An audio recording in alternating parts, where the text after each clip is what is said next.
Ariana, give James your $200. You landed on his property. No! He's in jail! I'm not gonna give money to a criminal! That's not how you play! Mommy, why is brother screaming? Shut the up, Sally. You don't get to talk after stealing my last railroad. I wish I was never born! Me too! You think I wanted this?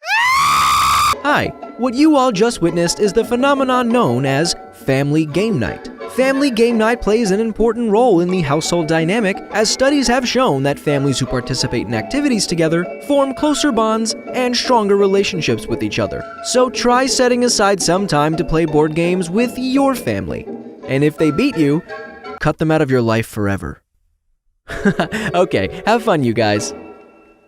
I like board games. I guess any game that doesn't involve me getting up and moving around I'm a huge fan of. Also, since I'm bad at everything and don't like playing games against someone who's better than me, I really love the games that don't require any type of skill, like the game Chutes and Ladders, which I just learned today has another name called Snakes and Ladders. And I'm going to call it that instead, because I'd rather draw snakes than chutes. In Snakes and Ladders, you have no free will. You're at the mercy of a single dice, and I love it. While I was looking up walkthroughs for Snakes and Ladders, I quickly learned that this game was made for preschoolers, which is probably why it's so simple. Or how about the game Sorry, which is the most unapologetic game I've ever played. There's some strategy in that game, but most of the time you're just getting revenge on the players who've wronged you. And the creators of Sorry knew this because the tagline of the game is, Sorry, the game of sweet revenge. Which, if you think about it, is a pretty funny oxymoron. Aha!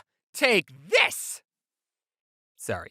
I know how to play chess, but like most things, I'm not very good at it. Unless I'm playing against someone under the age of 4, I don't want to play that game. Because it shows everyone how bad I am at planning ahead. That's a game that's 100% strategy-based. It's like the IQ test of board games. Beating someone in chess will put you more ahead academically than anyone with a Harvard degree. And you'll get more babes. However, there is one exception, and that is, it's okay to lose at chess if you're playing against a computer, even if it's on easy mode. Computers are way better at planning ahead than anyone, because I don't know how, but a human made a computer that can beat the world's best chess player, but the creator of the computer can't beat the world's best chess player. So I guess that means it's game over. We tried our best, but we've peaked. Whenever you beat a computer in chess, it was going easy on you. Imagine if we made a computer that could beat the world's best Snakes and Ladders player. I would pay money to see a Snakes and Ladders championship. And everyone watching knows that the person playing is just some Joe Schmo that acts like the world's best Snakes and Ladders player, but they're all still excited.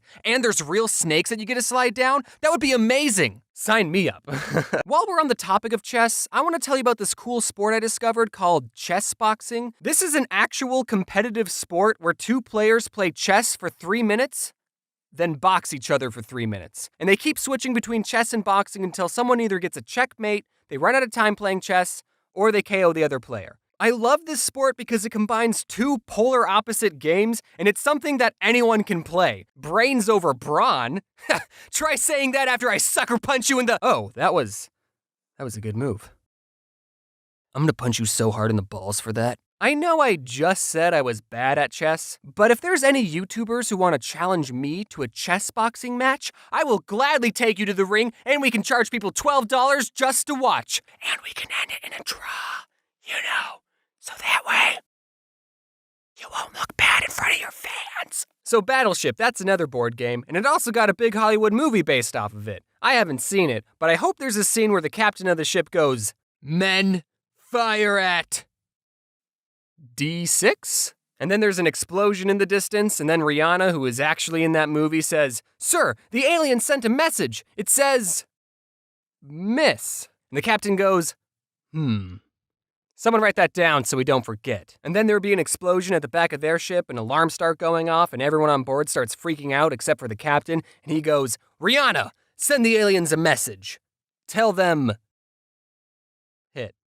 Also, ask them if they think the situation would make a good board game. And if that scene is not in the movie, I hate it. Did anyone else collect a bunch of Pokemon cards but never knew how to play the game? I don't think I met a single person who actually knew how to play the card game, which was weird because in my school, the card game was just as popular as the video games. Kids would always show off their collection of cards and binders, and everyone always wanted the highly coveted shiny Charizard card. You know which one I'm talking about. You know which one I'm talking about.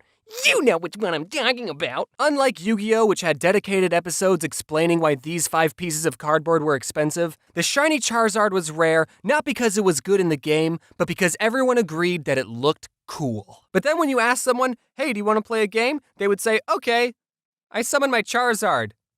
In attack mode. Does anyone even know how to play the Pokemon card game? I bet none of these guys even know what they're doing. How'd this guy win? He didn't even call Uno. I can't be too hard on the Pokemon cards, because the card game I like is probably way more complicated than Pokemon. I don't know for sure because, like I said, I don't know how to play the Pokemon card game, but my favorite card game is Neopets. I'm just kidding, that was a joke.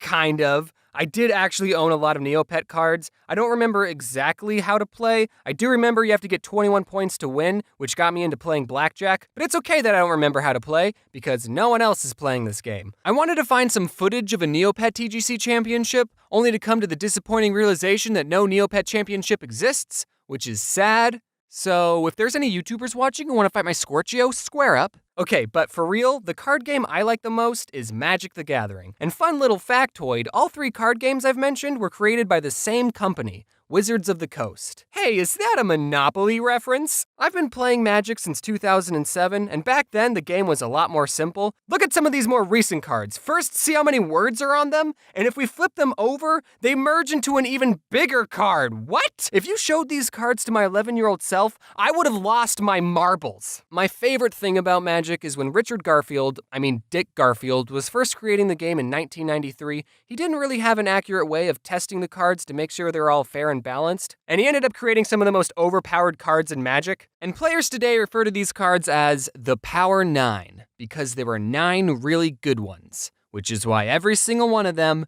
is banned. Now, don't get me wrong, the Power 9 are good cards, but none of them are like, you win the game good. Take this one for example, Ancestral Recall. All it says is, draw 3 cards, or force opponent to draw 3 cards. Which is stupid that they added that last part. Why would you ever give your opponent 3 more cards to beat you with? Now, I know what you're thinking. Wait, a slightly better Pot of Greed, which is a card that allows me to draw 2 new cards from my deck and place them into my hand, is one of the top 9 most powerful Magic cards? Yeah, Pot of Greed is banned too. Games play such an important role in childhood, and here's what they all teach us. In Magic, if you're really good at what you do, no one will invite you to their tournament. Monopoly, white collar crime is okay. Battleship, just guess and check. Snakes and ladders, if you see a ladder, climb it immediately. And no one cares about Neopets. Now, if you excuse me, I have to show this prison guard my coupon I have that lets me get out of jail anytime I like. And when all is said and done, I thought to myself, what can I do to help strengthen this weekly tradition of family game night? So I decided to create my own game based off one of the most scarring events of my childhood. Many of you might recall the traumatic experience my sister and I had with Harry the Moth, and to help me cope, I decided to immortalize this memory by turning it into a card game. Introducing Can't Catch Harry. I let my Twitter followers decide on a name and they went with this one, so good job, guys. Here's a sneak peek of some of the cards. I spent a lot of time working on this game and I know you're gonna like it. We got a lot of recognizable characters like Mr. Poe, Mom, Satan, and Sandwich Artist. We're launching the game on Kickstarter today, so check out the link in the description to get yourself a copy. We have different reward tiers like holographic cards, golden figurines, and even a custom-made card if you're into that. The reward tiers are only going to be available for 30 days, and given my upload schedule, I don't know if I'll be able to tell you that again, so I'll post updates on my Twitter and Instagram. That's right, I got an Instagram. I'm trying to tell you that to follow me on Instagram. Thanks for watching, and that's how we're going to segue into the end card. Also, should I mention the streamies? Should I say, hey man, I'm at the stream, or not at the stream, I got nominated for Streamy. They didn't ask, they didn't say, hey, do you want to have to go to this award show? They just emailed me and said, guess what, we nominated you. And I'm just like, I didn't ask for this. So, yeah, that's a thing that happened. I'm probably going to get 0 videos out before then. Actually, I have to get a Halloween one out. So maybe I can get a Halloween video out before the streamies. We'll see, but you know, I don't show my face that often. What am I doing? Have you ever played 52 card pick 'em up? Have you ever done that? Now pick 'em up.